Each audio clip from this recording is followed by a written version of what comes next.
विधिहीनं मसृष्टान्नं मंत्रहीनं मदक्षिणं श्रद्धा विरहितं यज्ञं तामसं परिचक्षते। जो यज्ञ शास्त्र के निर्देशों की अवहेलना करके प्रसाद वितरण किए बिना, वैदिक मंत्रों का उच्चारण किए बिना, पुरोहितों को दक्षिणा दिए बिना तथा श्रद्धा के बिना संपन्न किया जाता है, वह तामसी माना जाता है। तात्पर्य: तमोगुण में श्रद्धा वास्तव में अश्रद्धा है। कभी कभी लोग किसी देवता की पूजा धन अर्जित करने के लिए करते हैं और फिर वे इस धन को शास्त्र के निर्देशों की अवहेलना करके मनोरंजन में व्यय करते हैं। ऐसे धार्मिक अनुष्ठानों को सात्विक नहीं माना जाता, ये तामसी होते हैं। इनसे तामसी प्रवृत्ति उत्पन्न होती है और मानव समाज को कोई लाभ नहीं पहुंचता। देव द्विज गुरु प्राज्ञ पूजनम शौच मार्जवम ब्रह्मचर्य महिंसा च शारीरम तपः उच्यते। परमेश्वर, ब्राह्मणों, गुरु, माता पिता जैसे गुरुजनों की पूजा करना तथा पवित्रता, सरलता, ब्रह्मचर्य और अहिंसा ही शारीरिक तपस्या है। तात्पर्य: यहाँ पर भगवान तपस्या के भेद बताते हैं। सर्वप्रथम वे शारीरिक तपस्या का वर्णन करते हैं।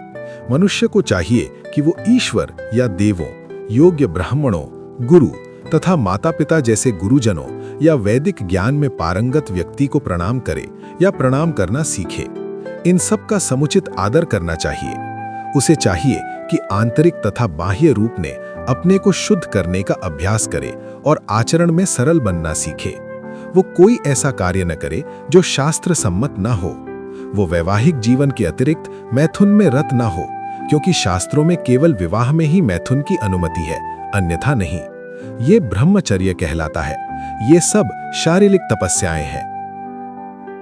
अनुद्वेगकरं वाक्यं सत्यं प्रियहितं च यत् स्वाध्यायाभ्यसनं चैव वाङ्मयं तपोच्यते।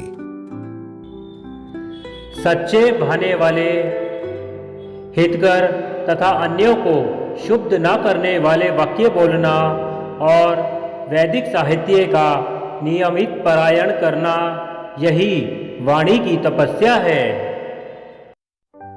तात्पर्य: मनुष्य को ऐसा नहीं बोलना चाहिए कि दूसरों के मन क्षुब्ध हो जाएं। निस्संदेह जब शिक्षक बोले तो वह अपने विद्यार्थियों को उपदेश देने के लिए सत्य बोल सकता है, लेकिन उसी शिक्षक को चाहिए कि यदि वह उनसे बोले जो उसके विद्यार्थी नहीं है, तो उनके मन को क्षुब्ध करने वाला सत्य न बोले। यही वाणी की तपस्या है। इसके अतिरिक्त प्रलाप, व्यर्थ की वार्ता नहीं करनी चाहिए। आध्यात्मिक क्षेत्रों में बोलने की विधि यह है कि जो भी कहा जाए वह शास्त्र सम्मत हो। उसे तुरंत ही अपने कथन की पुष्टि के लिए शास्त्रों का प्रमाण देना चाहिए। इसके साथ साथ वह बात सुनने में अति प्रिय लगनी चाहिए। ऐसी विवेचना से मनुष्य को सर्वोच्च लाभ और मानव समाज का उत्थान हो सकता है। वैदिक साहित्य का विपुल भंडार है और इसका अध्ययन किया जाना चाहिए। यही वाणी की तपस्या कही जाती है। मनः प्रसादः सौम्यत्वं मौनमात्म विनिग्रहः भाव संशुद्धिरित्येतद् तपोमानसमुच्यते। तथा संतोष, सरलता, गंभीरता, आत्मसंयम एवं जीवन की शुद्धि, ये मन की तपस्याएं हैं। तात्पर्य: मन को संयमित बनाने का अर्थ है उसे इंद्रिय तृप्ति से विलग करना। उसे इस तरह प्रशिक्षित किया जाना चाहिए जिससे वो सदैव परोपकार के विषय में सोचे। मन के लिए सर्वोत्तम प्रशिक्षण विचारों की श्रेष्ठता है। मनुष्य को कृष्ण भावनामृत से विचलित नहीं होना चाहिए और इंद्रिय भोग से सदैव बचना चाहिए। अपने स्वभाव को शुद्ध बनाना कृष्ण भावना भावित होना है। इंद्रिय भोग के विचारों से मन को अलग रखकर ही मन की तुष्टि प्राप्त की जा सकती है। हम इंद्रिय भोग के बारे में जितना सोचते हैं उतना ही मन अतृप्त होता जाता है। इस वर्तमान युग में हम मन को व्यर्थ ही अनेक प्रकार के इंद्रिय तृप्ति के साधनों में लगाए रखते हैं, जिससे मन संतुष्ट नहीं हो पाता। अतएव सर्वश्रेष्ठ विधि यही है कि मन को वैदिक साहित्य की ओर मोड़ा जाए, क्योंकि ये संतोष प्रदान करने वाली कहानियों से भरा है, यथा पुराण तथा महाभारत। कोई भी इस ज्ञान का लाभ उठाकर शुद्ध हो सकता है। मन को छल कपट से मुक्त होना चाहिए और मनुष्य को सबके कल्याण यानी हित के विषय में सोचना चाहिए। मौन का अर्थ है कि मनुष्य निरंतर आत्म साक्षात्कार के विषय में सोचता रहे। कृष्ण भावना भावित व्यक्ति पूर्ण मौन इस दृष्टि से धारण किए रहता है। मन निग्रह का अर्थ है मन को इंद्रिय भोग से पृथक करना। मनुष्य को अपने व्यवहार में निष्कपट होना चाहिए और इस तरह उसे अपने जीवन यानी भाव को शुद्ध बनाना चाहिए।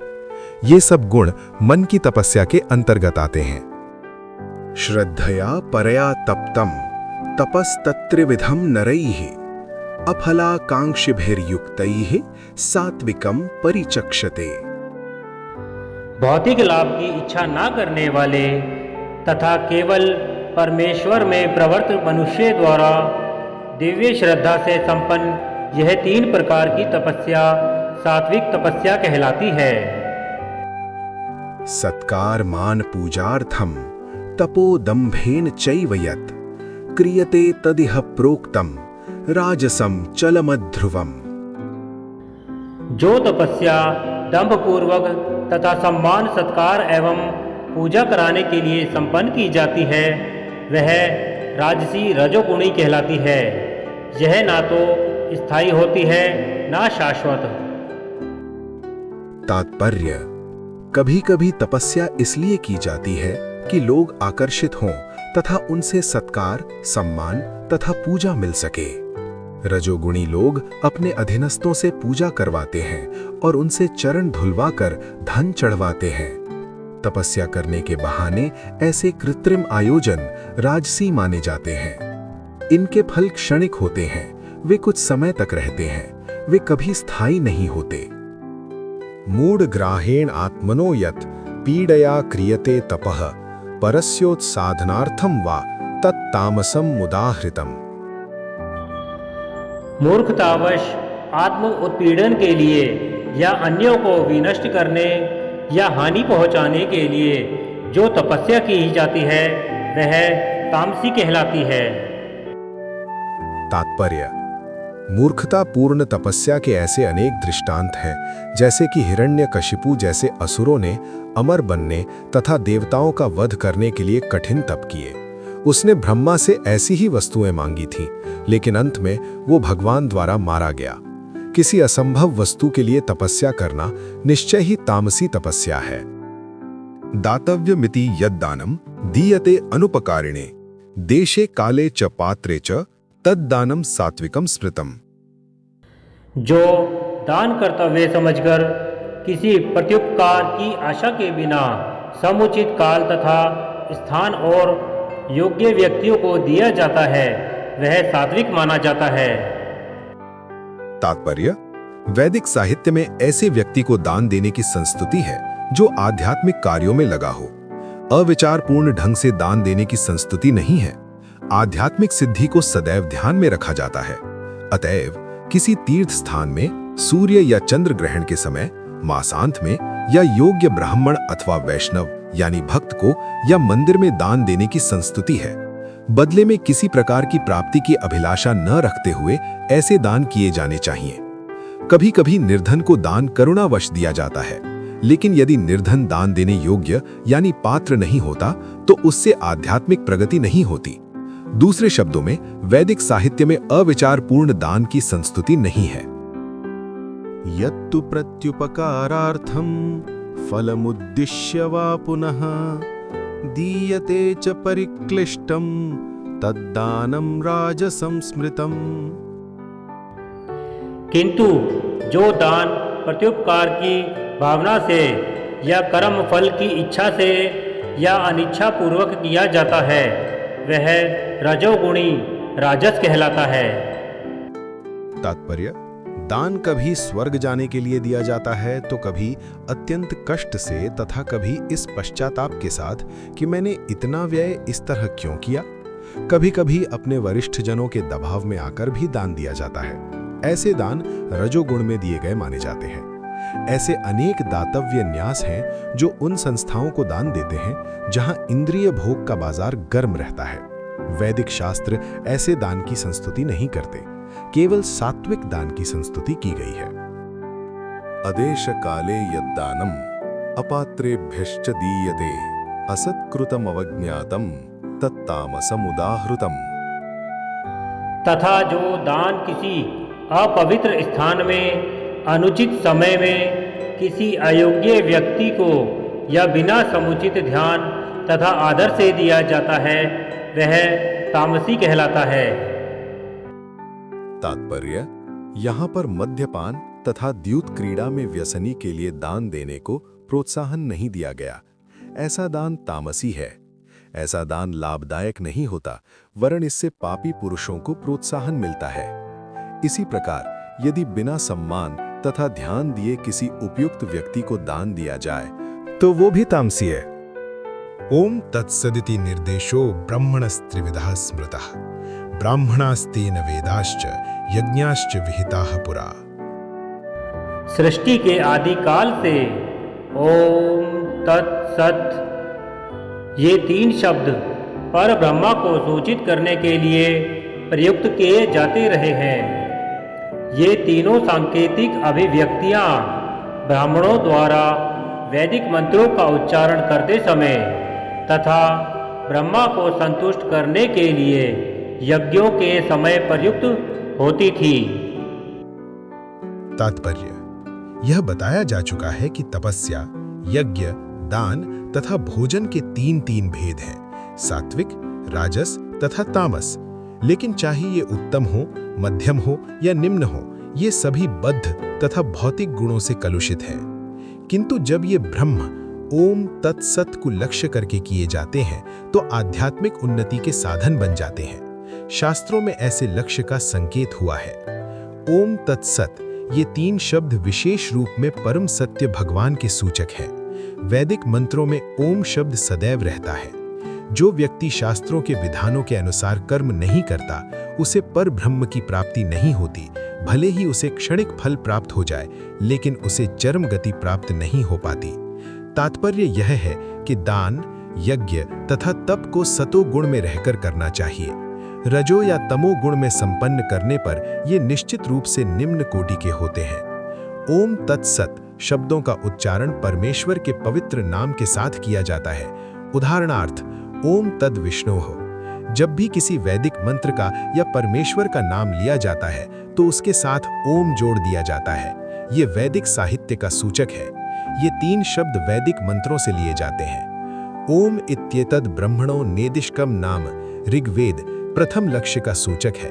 फिर तत्त्वमसि छांदोग्य उपनिषद दूसरे लक्ष्य का सूचक है तथा सद एव सौम्य छांदोग्य उपनिषद तृतीय लक्ष्य का सूचक है। ये तीनों मिलकर ओम तत्सत हो जाते हैं। आदिकाल में जब प्रथम जीवात्मा ब्रह्मा ने यज्ञ किए तो उन्होंने इन तीनों शब्दों के द्वारा भगवान को लक्षित किया था। अतएव गुरु परंपरा द्वारा उसी सिद्धांत का पालन किया जाता रहा है।